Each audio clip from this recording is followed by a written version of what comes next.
kahit sinasabihan ako sa aming bahay na kasi nag-iisa lang ako, nanay, naiikot mo na ang relihiyon. Papalit-palit ka, sabi sa akin. Sabi ko, kahit ako magpapalit-palit, basta ang ipalit ko ay yung totoo. Hello mga kapatid, this is Kuya Notch. To this video ay meron na naman tayong testimony sa ating kapatid na si Sis Naidi ng NCR Zone 1. So ngayon ay magkakasama po natin si Sis Naidi. Ayan. At si Brother Mario. Yun. So ngayon po ang araw na magte-testimony itong ating kapatid at malalaman po natin ang journey niya mula dun sa labas hanggang sa nakapasok dito sa loob ng Covenant. Tara mga kapatid, samahan niyo ako. Hello po mga kapatid, mapagpalang hapon po sa lahat. Ngayon po ay araw na naman ng Sabat. Ang pagpupuri, pagsamba, pasasalamat sa ating dakilang alayam. Andito po ulit kami ngayon sa Quezon City Circle. Dito po ang venue ng aming Holy Convocation. Meron po tayong kapatid na sa NCR Zone 1, si Sis Naidi. Hindi po bang malaman namin ang inyong dating pinanggalingan? Ano po ang inyong pangalan? Pakilala po muna kayo sa ating mga tagapakinig, tagapanood ng Lutsi Channel para makilala kayo. Ito po si Sis Naidi. Ako po Sister Naidi Kananua. Halos nagpaikot-ikot na ako ang haba ng journey ko. Una, nung ako ay 19 years old or 18 years old, napunta ako dito sa Maynila. May isa na akong anak. Bali ang anak ko ay wala pa siyang 1 taon. Pumasok ako sa Bible school, kaming mag-asawa ng born again Christian kay Pastor Anida. Nag-aral ako ng 3 months Bible school. At tapos bumilang din ng maraming taon. Pero parang may hinahanap ang puso ko, parang may butas na mayroon akong hinahanap. May liwanag na napakaliit na ako nararamdaman. May nangaral na Yahweh daw ang tunay na pangalan ulit. Sabi ko, nagbabaka sakali ako, baka yun nga ang tunay kasi galing ako sa Christianity, apunta sa Yahweh. Pero how many years din? Siguro mga 20 years tumagal ako sa Yahweh. Parang mayroon pa rin ako hinahanap hanggang nagkagulo sa loob ng pulungan, nagbatuhan. Sabi sa amin, magugulo daw kami. Pero hindi pala ako para doon. Napunta na naman ako sa mayroong nag-alo kasi sanay kami ng piyesta. Ito mga piyesta ng sanay kami magpiyesta. Lumalayo kami, napunta kami Baguio, Pangasinan, Bicol. Tapos ang na naman pinag-anuhan kami ng mga ng aming pinaka-elder, pinagtaguan kami ng aming Sabat yun, Sabado. Dahil yan ang Sabat daw. Pinagtaguan kami, hindi kami naka-attend. Umuwi ako sa bahay namin, doon kami ng Sabat. Tapos umiiyak kami, nakadapa kami sa sahig namin. Nagmamakaawa kung ituro kami sa dapat naming puntahan. Tapos yung isang kapatiran namin na nasa Bicol, tinawagan kami. Month ng January yun mag-aabib na ng between March at saka April. Sige, sis, punta kayo dito sa Bicol, gusto nyo? Pumunta kami ng Bicol, dala-dala ng mga kumot, mga unan, dala lahat, pati plato namin, dala-dala, ilang pamilya kami. Pumunta kami ng Bicol, Sorsogon, para lang sa abib.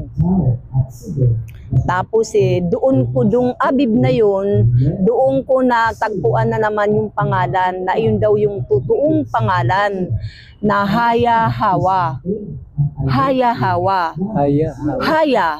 Ang haya, ang sabi no, haya to exist. Baka hindi ho haya. Haya. Di ngayon, nung time na yon, kala ko na naman yun talagang totoo. Ay pagdating sa anak, iba naman, yasya. Mayroon pa rin ako malaking question na naman. Malaking question na naman ng ano ko. Hanggang haba-haba ng panahon na aking pinaglagi, naramdaman ko yung uhaw.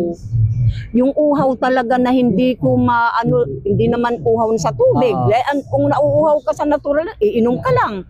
Nagugutom, kakain ka lang kung nasa natural na ano. Pero ibang-iba. Meron talaga ako hinahanap na yung pagkauhaw ko, pagkagutom ko na hindi mapunan. Kasi pinagbawal na sa amin ang Biblia. Dahil yan daw ay 70% na na dinaya. Corrupted. Sabi ko, paano yan? Nauhaw na talaga ako. Wala na akong naririnig na mga nagtuturo na gano'n. Kaya sabi ko, one time,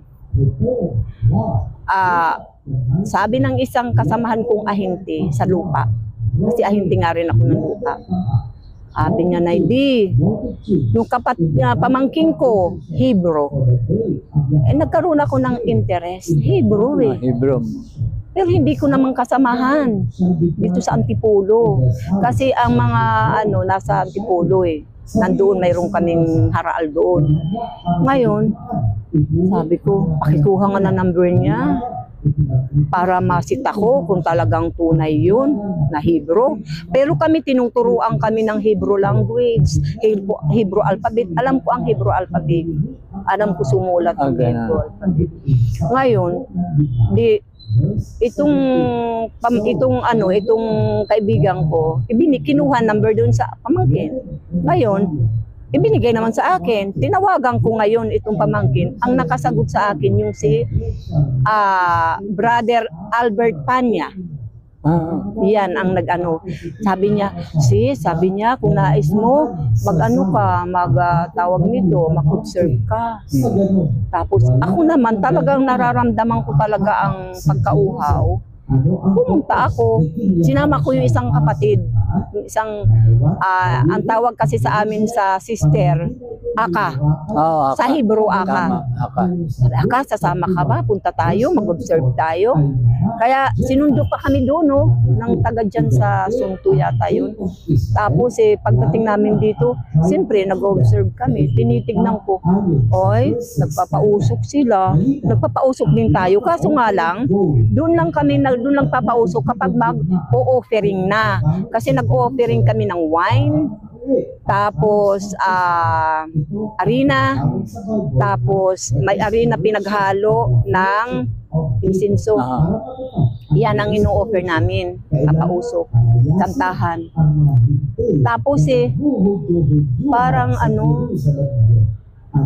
oo, pareho nga, sabi ko, yung nagpakatapak pa sila, nagpakabilo pa sila, at yung damit nila kaparehas na natin. Doon na, narinig ko na yung pangalan. Nung ganyan, Yahawa, Abayahawa.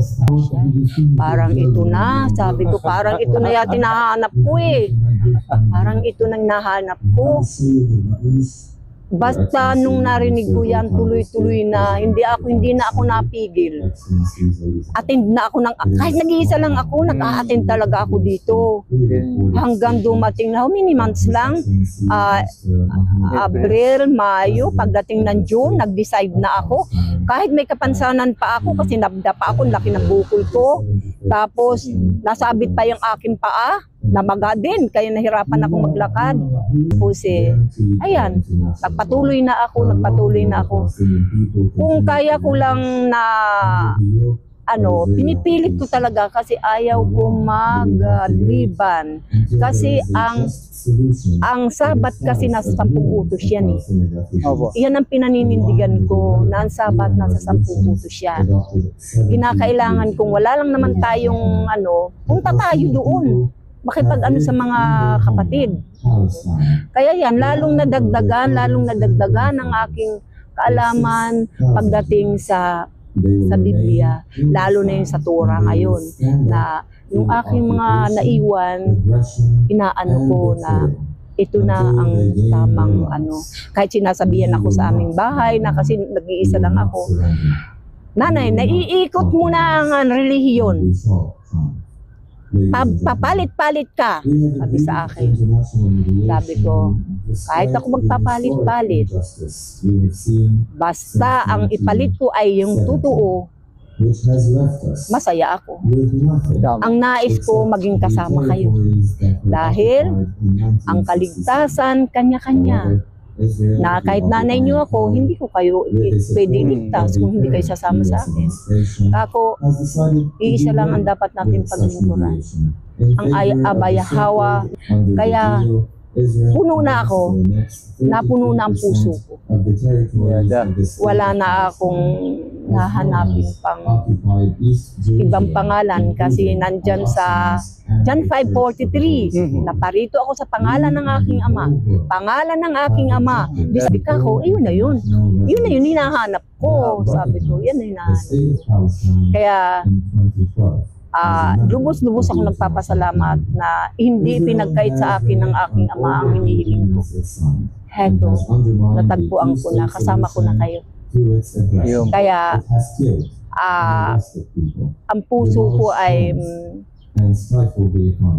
tawag nito, yung nakikita kong may butas, Na puno. Punong-puno na. Narito na ako sa kingdom ng ating tunay na tagapagligtas, ng ating Ama. Sis, ano pong masasabi nyo na kaibahan doon sa nauna nyong Malayo! sa ating ngayon? Ay, malayo! Malayo.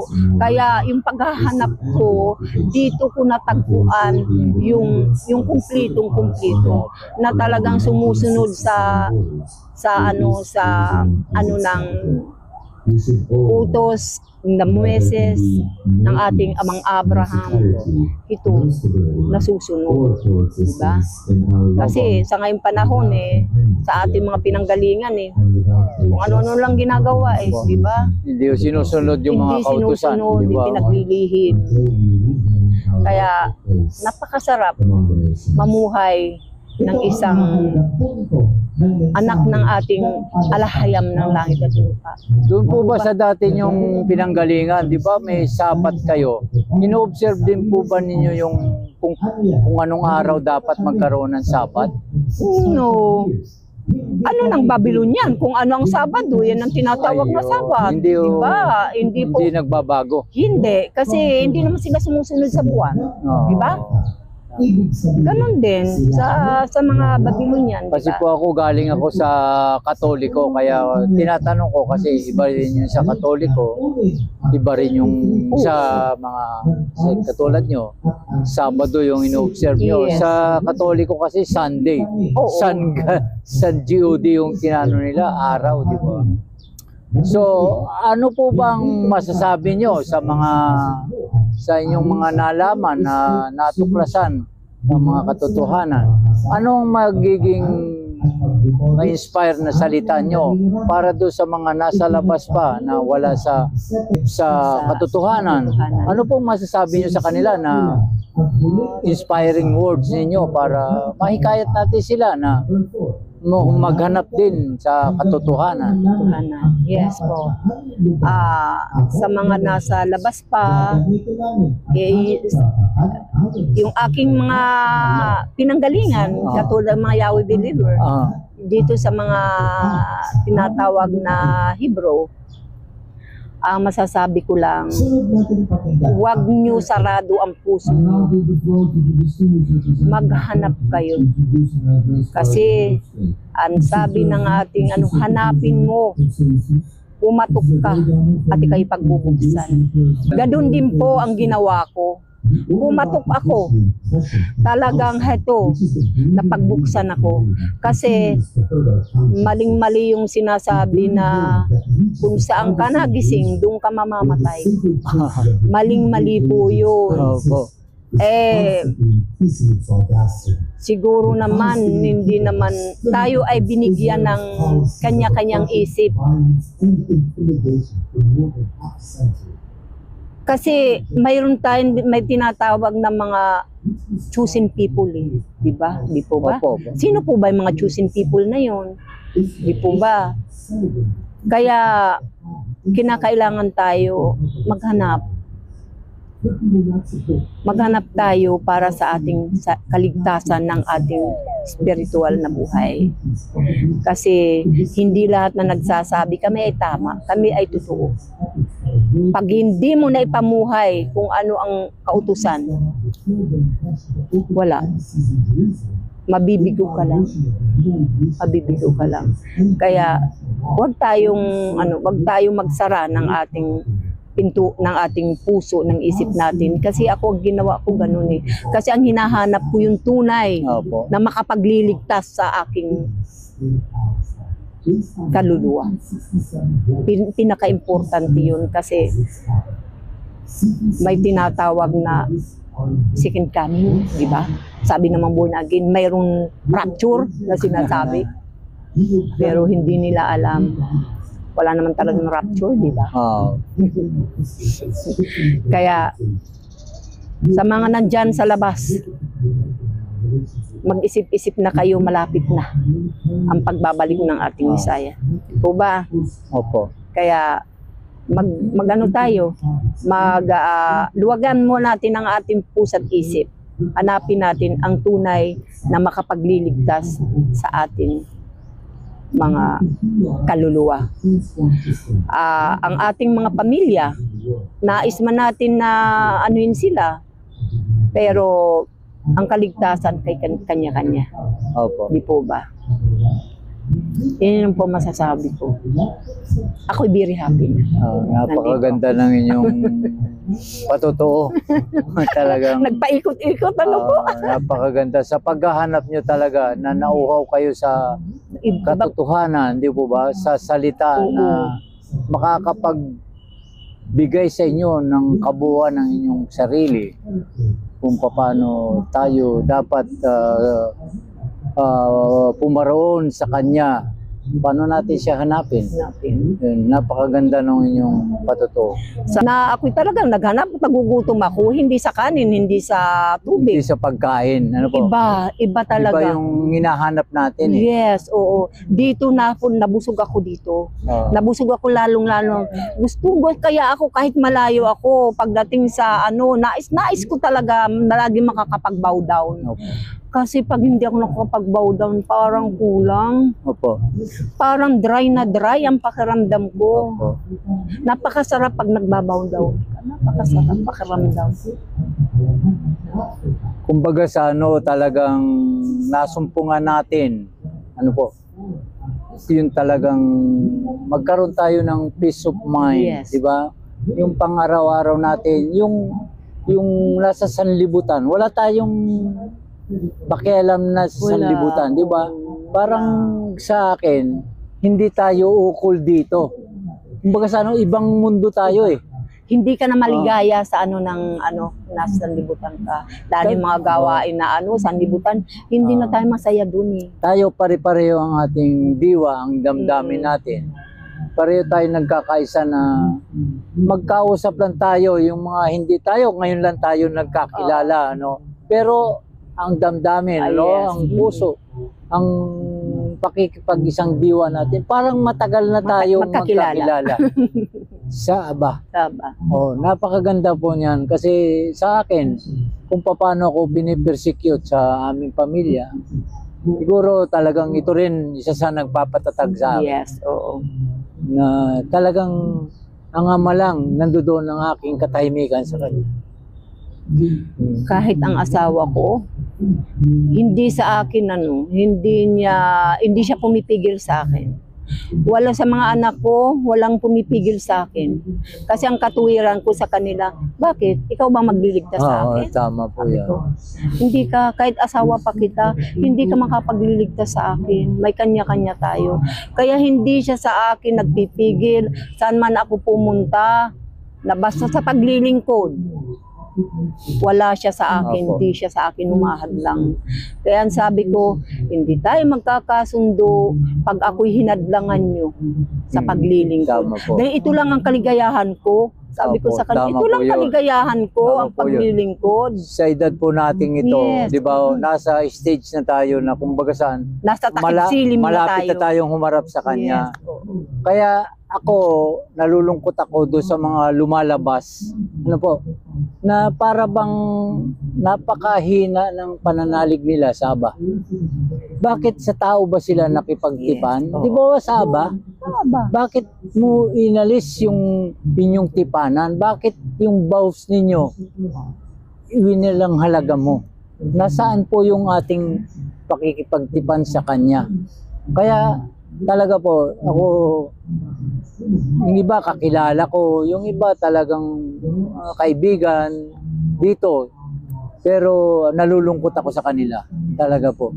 Ako para bang sa isip ko, kung hindi nila maisipan bumalik sa kawan ng Aba Yahawa at wala talaga silang kaligtasan. Yun na siya talaga. Ako, Napakalinaw naman po niyan. yes. Ako naman po, oo. Andyan na ako. Kahit bago lang ako dito, nalungkot din ako. Pero ang katuwiran ko, hindi siguro sila para dito. Opo. Kasi ito ay ano lang, light lang ito na ano. Mayroon pa mga darating na matitindi, na great tribulation Oo, na. tama. Oo, may matitindi na yon. Ay, nandiyan pa nga, habulin ka pa nga dyan eh. Wala pa yung Oo, ito ito, ano pa lang yung daon, mild pa lang. Lalo na siguro pag dumating sa mga matitindi ng ano. Pero ang sabi naman ng ating ama, na papaikliin niya ang mga panahon Tama. dahil sa kanyang mga hirang. Oh. Di ba? Mauubos. Napakaganda dahil Mauubos sa kasi. kanyang mga hirang. Oo, tama. Oo. Yung mga pinili niya, hinirang Pinili niya.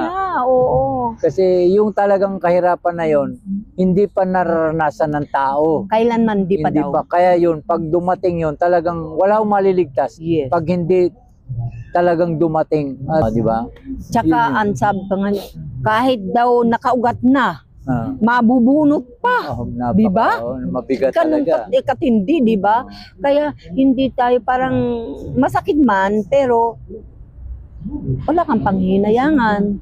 Kasi hindi sila para dito. Tama po. Kasi rinirefine tayo ngayon eh.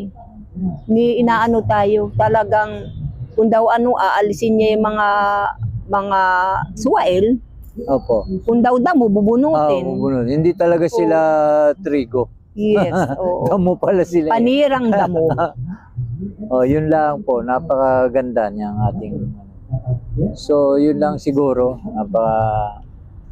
Sana maging matatag tayo dito Yes sa po. ating journey na ito. Kasi talagang susubukan tayo dito Yes. kung gaano tayo katatag. Kung gaano. Pero ang sinasabi nga ng Yahawa siya, kung sino makakatagal hanggang huli, siyang maliligtas. Yes po. Kaya kailangan talaga natin yung katatagan.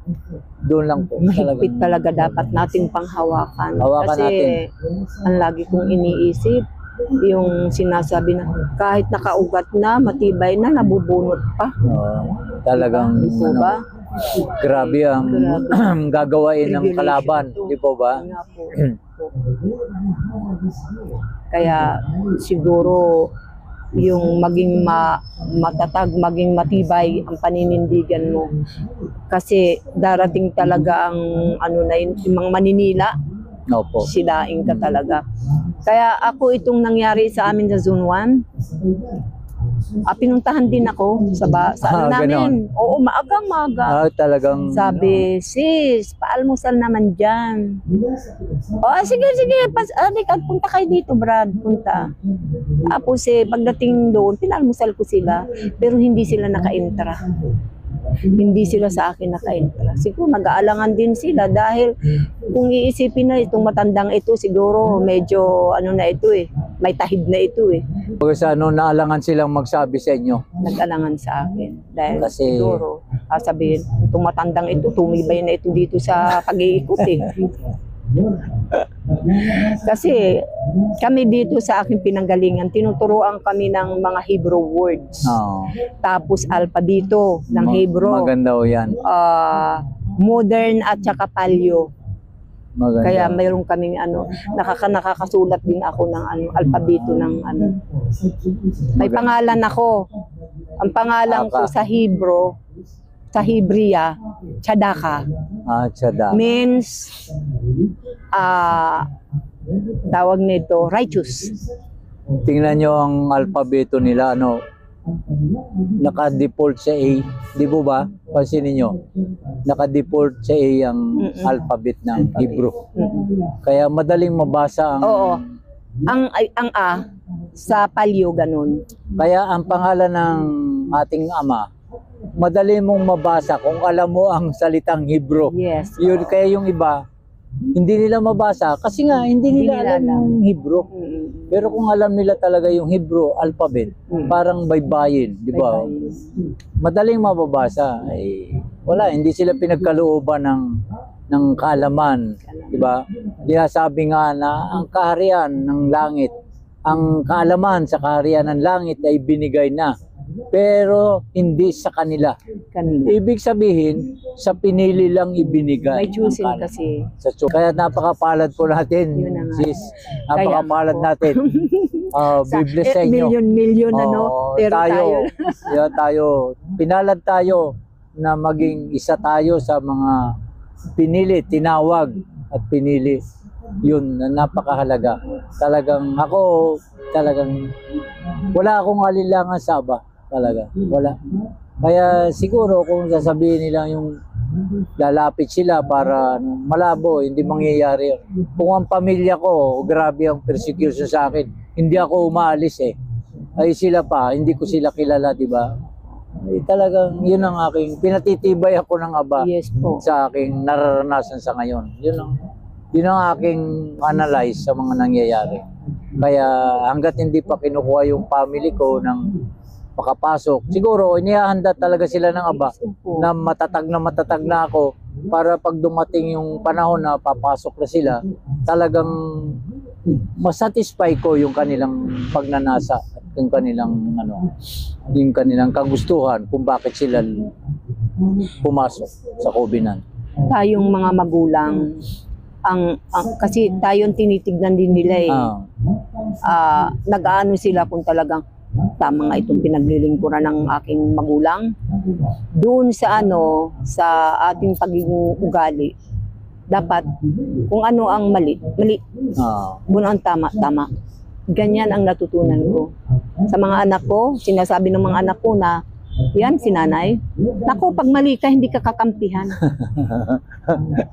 Kahit ibang tao pa yan, pag siya ang tama, yan ang kakampihan. Pero ikaw, kung mali ka, mali ka na. Ibig sabihin, righteous talaga tayo, di ba? Ganun yun Pag righteous na tao, wala talagang yan. Galit ako sa may ginagawang kamalian. Even mga apo ko, galit ako.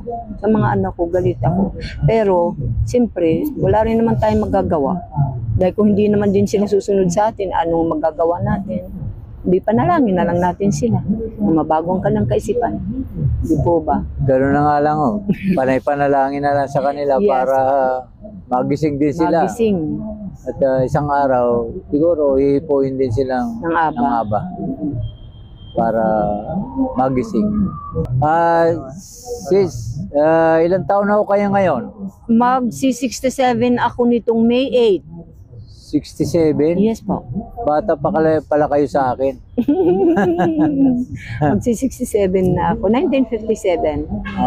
Ako, May din ako May 29. Pero 1950 ako, kaya magsi-74 na ako. Kaya ang blessing sa akin ng Aba talagang ngayon. Wala akong sakit kahit na walang maintenance. Malakas ang katawan para sa paglilingkod sa Kanya. Yun lang talaga. Siya naman kasi ang ating dakilang manggagamot ito. Wala nang, hindi na talaga binibigyan ng karamdaman.